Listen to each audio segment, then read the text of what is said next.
Thank you very much for inviting me. So I'm going to talk to you a little about the Concordat to support the career development of researchers. Probably many of you are familiar with it already, since you've made it into this room, and there were copies available when you arrived. But so that we're all sort of on the same page and ready to discuss the Concordat's history and how it might go forward in the future, then I'll give you some background. So I'll, after a brief introduction, I'll talk a little more about the Concordat, where it came from and how it was developed, how it's implemented, some evidence of the impact that it's had so far, a little about the Concordat review and how you might look to the future. So I'm from Vitae, I'm the Higher Education Senior Manager there. And if you haven't come across Vitae before, I just wanted to give you a little flavour of who we are so that you can see what we're doing in relation to the Concordat. So we're leading on professional and career development of researchers, looking to build human capital to address the world's research problems through influencing policy around how researchers are employed and developed. Enhancing the higher education provision to train and develop researchers, so that means working directly with the institutions to provide training for you and other development opportunities for you. Working with researchers directly to empower them to make their own impact. And then looking at the evidence of what we as an organisation do and of what the higher education community more broadly is doing to support you in your development. So just a few specific examples of that. We're leading and managing on the Concordat and its implementation. We're supporting the UK Research Staff Association, and Louise is here representing them, and they have a stand and will be inputting into the 2 days, so you can find out more about that. We've developed the Vitae Researcher Development Framework, which is looking at the knowledge, the competencies and the abilities of researchers that you will develop throughout your career. So that's a framework for you to build on your own professional development, evidencing the competencies that you have and taking those forward in your academic research career or into your other careers. And I'll talk a little bit more about the Pearls and Cross service, briefly mentioned there. And also just to note, CRAC is our sort of parent organisation, and that's a non-profit career development, the Careers Research Advisory Centre, working across career development more broadly from 18 years upwards. So looking at the Concordat, what is it and what is it for? Well, it's broadly an agreement between funders and employers of research staff in order to set out the expectations and responsibilities on all sides. So the responsibilities that fall to you, to your managers, to your employers and to the funders. And it's intended to improve the employment and support for researchers and for their careers, and thereby improve the quantity, quality and impact of the research. Recently, last week was the Vitae annual conference, and speaking there was Professor Julia Buckingham, who's VC of Brunel University London, and also chair of the Concordat Strategy Group. And I just wanted to note her slide that she presented, because I thought that she made a strong case for why the Concordat is important, which is that it's not just an economic imperative in order to drive the innovation and grow the talent, but it's also a moral imperative that institutions have to support you as their employees. And that made quite an impact on the audience, so I wanted to note that for you. And so a little bit about the history of the Concordat. It goes right the way back to 1996, when there was a precursor to the Concordat called the Concordat for the Career Management of Contract Research Staff. That then inspired the European Charter for Researchers and the Code of Conduct for the Recruitment of Researchers, which was published in 2005, sorry. And then in 2008, the Concordat as we know it today was launched. And the Concordat today looks more broadly, not just at contract research staff, as in those fixed-term contract researchers, but to all people in an institution who are employed for the basis of conducting research. So the UK Concordat is aligned to the 40 principles of the European Charter and Code. It's overseen by the Concordat Strategy Group, which are a group of funders and other representative bodies in the UK, and then managed by Vitae to make sure that the Concordat is not just a document that sits on a shelf, but it's something that's implemented in the UK environment. And it will be 10 years old next year, which is why at this time it's going to be reviewed for the Concordat for the future. So it has 7 principles. I won't go into a lot of depth around them because you can read them there in the report, but for those of you who the Concordat is brand new, I thought it's useful to run through them so that you have them fresh in your mind for the discussions.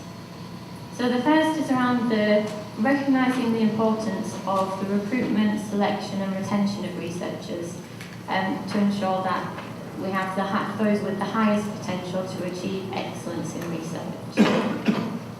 The second principle is that researchers should be recognised and valued by their employing organisation as an essential part of that organisation's human resources and a key component of their overall strategy to develop and deliver world-class research.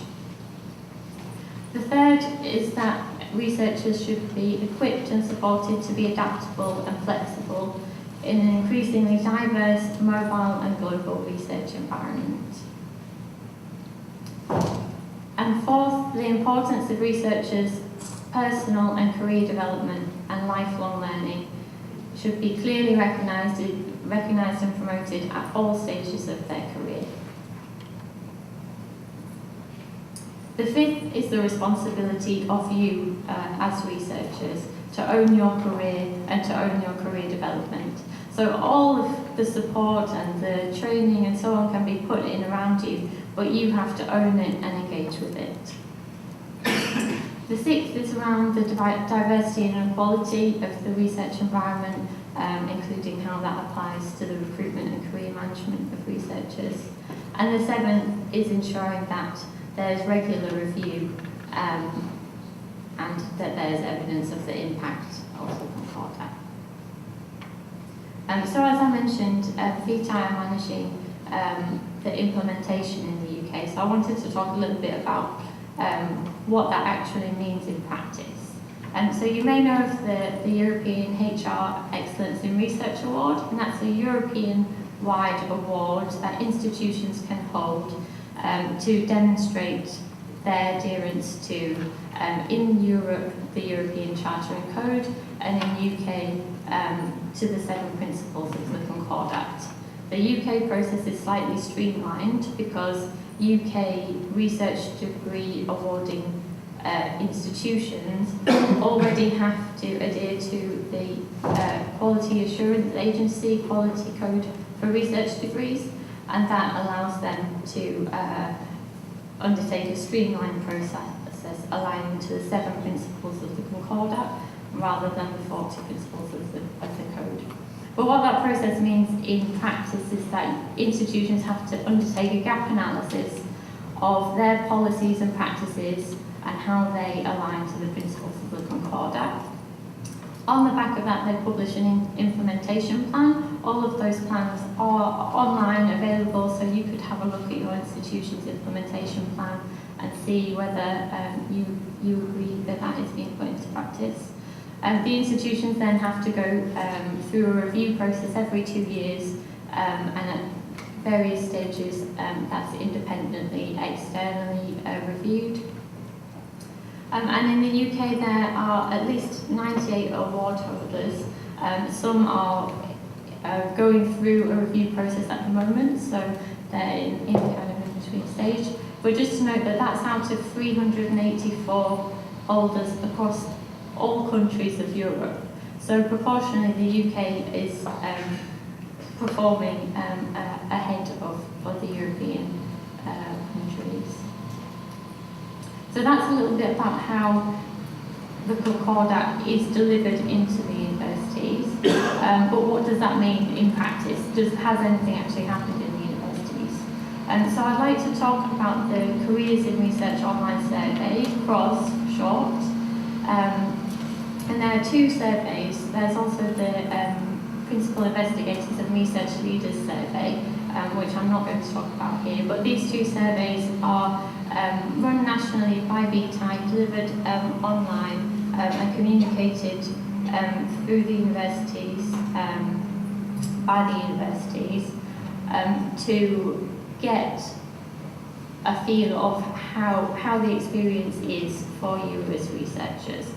And so this is the primary mechanism that we have for analysing the impact of the Concordat on the UK research environment. So recently published at the Vitae conference is a new report called 5 Steps Forward, and that's looking at the data of the past 5 of the CROS and PEARL surveys, so going right back to the 2009 survey, which was the first survey following the publication of the Concordat. And so this year there were 7,657 respondents, and that's out of an estimated population of over 31,000 researchers.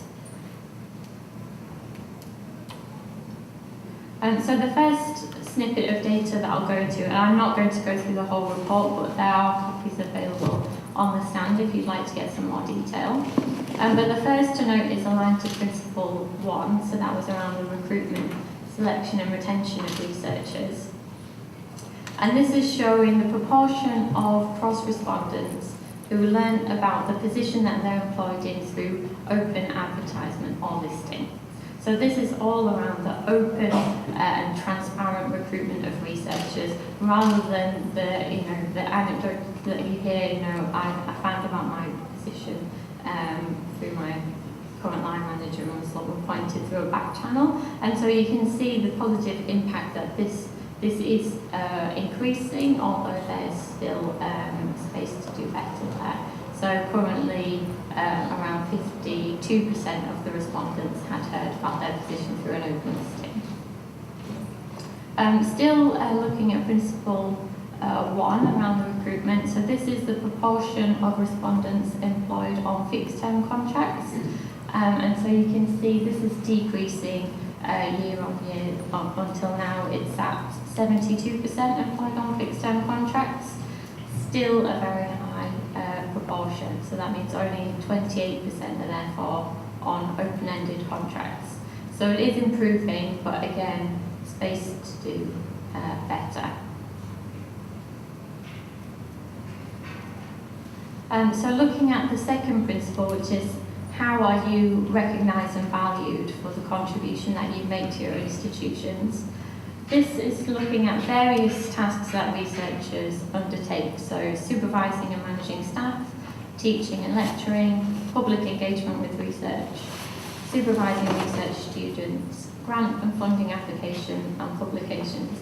And you can see leading the way at the top with the blue line are publications, being the perceived, the proportion of researchers who feel that they are recognised and valued for publishing their research is extremely high, around 80%. But the proportion of researchers who, by contrast, feel valued and recognised for supervising and managing their staff is relatively low. So it just highlights what the mechanisms are, or potentially the lack of mechanisms that universities have for valuing all of the other contributions that you're making. Just a personal comment, when I was putting this presentation together, I noticed that the yellow gold line is around the grant and funding applications, which is relatively low in comparison to the value received from publications. And I wonder whether it could have been rephrased differently to say grant income rather than the grant applications. Maybe it would have been slightly higher. So it's interesting that that phrasing could make a difference. So looking at principle 3 and 4 combined, which is around the support and provision for you around your career development, what's available for you to take advantage of. So this is looking at whether cross-respondents have undertaken any training or continuing professional development around different areas. So green being teaching and lecturing, grey ethical research conduct, blue public engagement, red research skills, and the yellow gold is the knowledge exchange.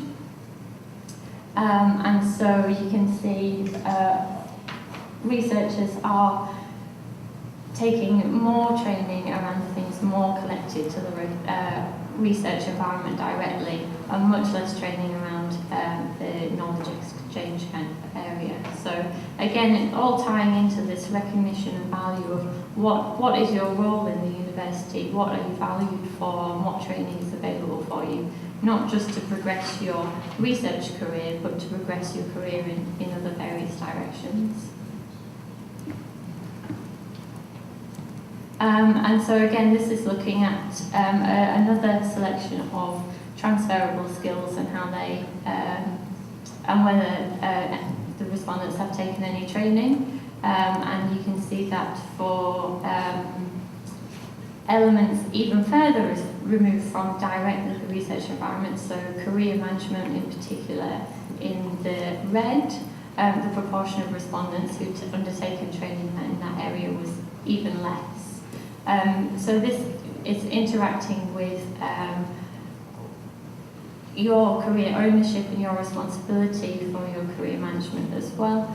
So whether the universities are providing that training for you is one aspect, but what are the factors that would prompt you to engage with that training is another aspect, and that might be something just to keep in mind going through thinking about whether the Concordat works for you and what you want it to be for and how it will shape your research career, is what factors are causing a barrier to you being able to engage with the training. Is it that the training is not there, or is it that you're not taking the training?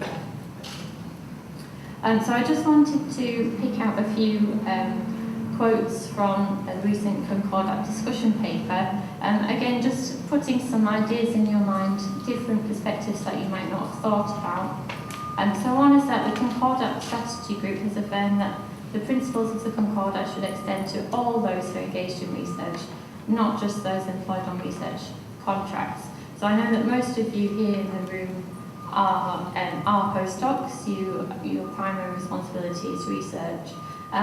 But you may be working with colleagues who are teaching fellows, who are also conducting research on the side, with technicians, or maybe you're employed as technicians also conducting research. So there's a whole conversation going on about broadening out the Concordat for other audiences in universities who conduct research but are not necessarily researchers.